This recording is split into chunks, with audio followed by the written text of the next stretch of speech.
What's the biggest red flag in a new relationship? For many, it's finding out the person you're falling for is already married. The woman in today's story saw that red flag and chose to ignore it.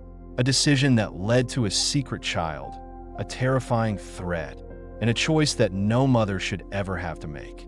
I was 24 when I met him, and looking back, it feels like I'm watching a different person. A girl so hopelessly naive she might as well be a stranger. He was 42, radiating a kind of confidence that only comes with age, success, and the subtle arrogance of knowing you can have whatever you want. He wasn't just handsome, he was magnetic. He had a way of looking at you that made you feel like you were the only person in the room, the only person in the world. He made me feel special, and I, a girl still figuring out her place in the universe, drank that feeling up like a dying woman, finding an oasis that in those first few weeks, it was a blur of intoxicating dates, of conversations that lasted until the sun came up, of a physical connection so intense it felt like a force of nature. I did my due diligence, of course. I looked him up on social media. His profile was a carefully curated gallery of a successful man's life. Photos of him with his kids, 2 teenagers, beaming on a ski slope or at a fancy dinner. But there was a conspicuous absence. No wife, no mention of one, no tagged photos, no smiling family portraits. In the digital world he presented, he was a devoted single father. About a month in, the truth slipped out. It wasn't a dramatic confession, but a casual mention, dropped in a conversation so smoothly I almost missed it. He was married. The words hung in the air between us, cold and heavy. My heart plummeted. This perfect, intoxicating dream was built on a lie. But before I could even process the betrayal, he began to spin his web. "It's just a piece of paper," he said, his voice calm and reassuring. "We live separate lives. It's an arrangement purely for practical reasons. For the business, for the kids. Once they're older, we'll go our separate ways. She runs the company. I'm just the money. We're partners, not husband and wife." A wiser woman would have run. A smarter woman would have seen the crimson flags flapping violently in the wind. But I wasn't wise or smart. I was infatuated. I was hooked. I wanted to believe him so badly that I convinced myself it was true. This wasn't a sordid affair. It was a modern arrangement. I wasn't a homewrecker. I was the one who truly understood him. I chose to live in the beautiful, comfortable lie he had constructed just for me. And so I stayed. I became the secret, the escape, the thrilling chapter in his otherwise mundane life. I was addicted to the attention, to the way he would whisk me away to places I'd only dreamed of, to the raw, uninhibited passion that made me feel more alive than I had ever been. He would ask me to do things that pushed my boundaries, things that a small voice in the back of my head screamed were a bad idea. And I, high on the drug of his affection, would say yes to almost anything. It's embarrassing to admit how little control I had. I was so lost in the lust, in the illusion of love, that I completely lost myself that a year passed like that. A year of living in stolen moments and whispered secrets. I truly thought I was in love with him. I would daydream about a future where the arrangement with his wife was finally over, where I could be the one on his arm at dinner, the one in the family photos. But they were just that, daydreams. I never once thought about getting pregnant to trap him, to force his hand. I knew, deep down, that wasn't our reality. But life, as it often does, had other plans and I'd always been so careful. My one previous experience with birth control had led to a life-threatening health complication, so I couldn't use it. But he knew that. He loved the recklessness of unprotected sex, and I, desperate for his approval, agreed. I track my cycles. I try to be safe, but passion and lust are poor contraceptives. One morning, a wave of nausea hit me that felt different. A strange, persistent exhaustion settled into my bones. With a trembling hand, I took a test. I watched, my heart pounding in my chest, as 2 faint pink lines slowly materialized. Pregnant. The world tilted on its axis. And in that moment of shock, an unexpected emotion surfaced through the fear. It was excitement, a tiny, secret thrill. The thought of carrying a baby, his baby, the baby of the man I loved, It felt so incredibly special. But that feeling was immediately crushed by a cold, hard reality. I knew, without a shadow of a doubt, that he would not feel the same that I had to tell him. There was no other choice. I rehearsed the words 100 times in my head, trying to find a way to soften the blow. But there is no soft way to announce a hurricane. When I finally told him, the warmth in his eyes vanished, replaced by a chilling pragmatism. He didn't yell. He didn't panic. He simply said, "You can't keep it." And then he laid out a plan so grotesque, so casually cruel, that it shook me to my very core. He wasn't just asking me to end the pregnancy. He was planning to turn it into a romantic getaway. He called it an abortion vacation. The words themselves were a special kind of horror. He spoke as if he were planning a weekend trip to a spa. "We'll go somewhere exciting," he said, his voice laced with the same charm he'd used to seduce me. "We'll make a whole weekend of it. Afterwards, I'll buy you something special, something to make you feel better." He laid it all out. He would pay for everything. We'd drive out of town, get it done, and then pretend it never happened. He explained it all so logically, as if I were a business problem that needed solving. He couldn't have another child, not when he and his wife were still playing the part of a happy family for the world. A child would expose the lie he had so carefully maintained, the lie I had so willingly believed. Every word was a knife to my heart. The excitement I had felt, the secret joy, curdled into ash in my stomach. I had been so naive to think he might, for even a second, share my feelings. To him, this baby wasn't a potential life. It was an inconvenience, a threat to his comfortable existence. And I was the one who had to dispose of it. In that moment, something inside me broke. The rose-tinted glasses didn't just crack, they shattered. I saw him for what he was, a selfish, manipulative man who would do anything to protect his own interests. But I was trapped. I was scared, and so I agreed. I told him I would do what he wanted. The night he was supposed to pick me up, I packed a small bag, just like he told me to. But as I sat on the edge of my bed, staring at the suitcase, a primal fear gripped me. It wasn't just about the procedure anymore. It was about him. It was about getting in a car with this man who had turned so cold, and driving hours away from anyone who knew me. A terrifying thought echoed in my mind. I was not safe. I was not safe with him. He had already threatened my child. What was stopping him from threatening me if I didn't comply perfectly? Acting on pure instinct, I grabbed my bag, left my apartment, and checked into a cheap hotel on the other side of town. My hand was shaking so hard I could barely type. I pulled out my phone and wrote him a text.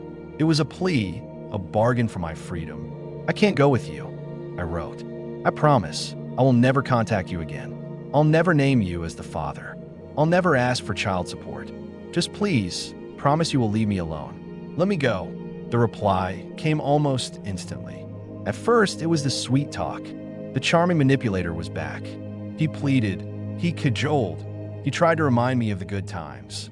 When I didn't cave, the mask fell off completely. The messages turned vicious. He called me names I won't repeat, accused me of trying to ruin his life. Then came the threats, veiled at first, then chillingly direct. He made it clear what would happen if I ever broke my word, if I ever showed up at his door. He would make me regret it. I begged him again, just to let me go. Finally, after one last, menacing warning, he agreed. And then, silenced, I moved back to my hometown, hundreds of miles away from him and the life I had been living. I had my son. Those first few years were hard. There were sleepless nights, moments of lonely desperation where the weight of the world felt like it was crushing me. But there was also a love so fierce, so profound, it made every struggle worthwhile. Watching my little boy grow, seeing the world through his eyes, healed parts of me I didn't even know were broken. We were thriving, just the two of us. I kept my promise. His name is not on the birth certificate. I have never asked for a dime of child support. I erased him from our lives as completely as I could. The silence he had demanded, he received. And for 2 years, he kept his side of the bargain too. There was nothing. No calls, no texts, no emails. It was as if he had never existed. And then, the message arrived. It was a friend request on social media from a name I recognized instantly. His wife. My heart stopped. For a moment, I couldn't breathe. I clicked on the message icon, my finger hovering over the screen. The message was short, polite, and utterly world-shattering. She told me she knew about me, that they had divorced 6 months ago. And then came a line that made no sense at all. She said she wanted to talk. She wanted our children to know each other. She wanted my son to know his siblings. For 3 weeks, I did nothing. I let the message sit there, a ticking time bomb in my inbox. I tried to convince myself that ignoring it was the smartest, safest option. She had only sent one message. She wasn't harassing me. If I just left it alone, maybe she would disappear back into the ether. But the message gnawed at me. It wasn't her I was afraid of, not really. Whatever anger she might have, whatever name she might want to call me, I deserved them. I had earned them. The real reason I hesitated was something else. A deep, aching curiosity and a profound need for closure. I needed to apologize on a Friday night, fueled by a mix of anxiety and a strange sense of resolve. I wrote back. I kept it brief. I told her that if she truly wanted to talk, I would be more comfortable doing it face-to-face, or at least on a video call, to ensure it was really her. I couldn't shake the fear that this was somehow him, pulling the strings from behind a curtain. She agreed immediately, saying she understood. We scheduled a video chat for the following evening. The hours leading up to the call were agonizing. I paced my living room, my stomach in knots. What was I doing? Was I insane? I was willingly walking into what could be an ambush of rage and recrimination. I braced myself for the worst. When her face popped up on my screen, I was struck by how normal she looked. She wasn't a monster. She was just a woman whose life I had helped to tear apart. The first thing I did was apologize. The words tumbled out of me, a torrent of guilt and regret I had held inside for years. I told her I was sorry, that I knew he was married, and that there was no excuse for my actions. Her reaction stunned me. There was no fury, no hatred. There was just a tired, sad grace. She told me she forgave me. She said that when she first found the communications between us, long after our affair had ended, she had harbored a lot of anger. But with time, that anger had shifted. She blamed him. "You're not blameless," she said, her voice even, "but I choose not to hate you." Then, she told me something that made the floor drop out from under me. I wasn't the first. I was just one of many women he had cheated with over their 20-plus years of marriage. But I was different, because I had a child. Finding out about my son, she said, was the final straw. That was what finally gave her the strength to leave. It was surreal, sitting there, listening to this woman pour out the details of her broken marriage to me, her husband's former mistress. It was awkward and uncomfortable, but it also felt like a strange kind of absolution.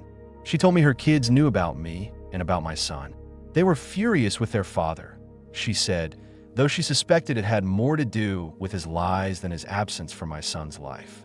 I reiterated my feelings, that with my son being so young, I wasn't comfortable with the idea of the meeting. It just didn't feel right, not yet. And then she dropped the second bombshell. The real reason for her call. "My ex-husband was in a bad accident 2 months ago," she said. "My blood ran cold. He's fine now," she added quickly. "He'll make a full recovery, but he's not allowed to be as active as he usually is." The accident, it really shook him up. She paused, taking a breath before delivering the final blow. "He's been expressing a lot of regret. About your son, about not being involved, not providing for him. He wants to meet him." The pieces clicked into place with a sickening thud.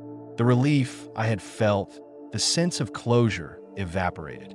Was this whole conversation a lie? Was her forgiveness just a tactic? Was she here as a messenger, sent by him to soften me up because he didn't have the courage to contact me himself? The man who had threatened me, who had wanted to erase my son from existence, now wanted to play the role of a remorseful father? It didn't make sense. The entire conversation suddenly felt tainted. Every kind word she had spoken now seemed like a carefully crafted manipulation. My unease returned, stronger than ever. Why wouldn't he just contact me himself? Why send the very woman we both betrayed to do his dirty work? The conversation had started as a confession and ended as a conspiracy. I was right back where I started, trapped in a web of his making. Only this time, the spider was wearing a friendly face, and I had no idea if her intentions were as genuine as she claimed, or she was simply luring me back into the reach of the man I had run so far to escape. The video call ended, but the conversation replayed in my mind on an endless loop. Every word she'd said, every expression on her face, I dissected them, searching for truth, searching for deception. Was she a fellow victim, a woman who had found a strange sort of solidarity with me? Or was she still under his spell, a pawn in a game I didn't understand? He wanted to meet my son. The thought was both terrifying and, to a small, hidden part of me, strangely compelling that I looked at my little boy, sleeping peacefully in his crib, utterly oblivious to the storm that was brewing around our small, quiet life. He was perfect. He was happy. He had me, and that had always been enough. But would it always be? I thought about the man who was his biological father. Yes, he was a monster to me. He was coercive, cruel, and selfish. But I had also seen another side of him. I remembered the times I had seen him with his older children before I knew the truth. He was involved, attentive. They adored him. He was a good father to them. A part of me, a part one almost hated to admit, wished my son could have that too. To have a father who loved him, who was present in his life. I had accepted that it wasn't an option, not after the way he behaved when I was pregnant. He wanted us gone, and we left. But now, the option was back on the table, shrouded in suspicion and doubt. Could a man truly change that much? Could a near-death experience really shake a man to his core and make him regret his worst actions? It was possible, but it was also possible that this was just another manipulation. Maybe being stuck at home, unable to live his fast-paced life, had simply made him bored. Maybe he saw my son as a new project, a way to alleviate his boredom or paint himself as a redeemed man. If I let him in, what was the risk? The risk was my son's heart. I couldn't bear the thought of him getting attached to this man, only for him to disappear again when life returned to normal. I couldn't let my son's life be a revolving door for his father's fleeting whims. And then there were the legalities. He wasn't on the birth certificate. He had no legal rights, no parental claim. He had abandoned those the moment he threatened me into silence. If he was truly serious, if this was a genuine change of heart, there was a path forward, a legal one. He could reach out to me directly. He could go to court and establish paternity. He could take responsibility, not through back channels and messengers, but openly and legally. The ball was in his court. That I realized then that my decision had been made. It wasn't born from anger or a desire for revenge, but from a fierce, primal need to protect my child. I would not be the bridge between them. I would not orchestrate this reunion based on the word of his ex-wife and his supposed regret. I had been a naive girl who let a charismatic man control her narrative. I was not that girl anymore. I was a mother. My priority was my son's stability and safety, not a manipulative man's shot at redemption. I may never meet a man who wants to adopt my son, to become his legal father. I may never find that real love I hope for. But my son and I, we have a family. It's small, but it's built on a foundation of love and security, not secrets and lies. His biological father will always be a fact of his life, a story I will one day have to tell him. But whether he becomes anything more than a character in a story, that decision is no longer mine to be manipulated into. It is his to legally pursue. I took back my power the day I ran from him, and I would not be giving it up now. I built my fortress of silence for a reason, and for now, the walls will remain up. But it leaves me with a question that I still struggle with. Can people truly change, or do they just get better at hiding who they really are? What would you have done in my position?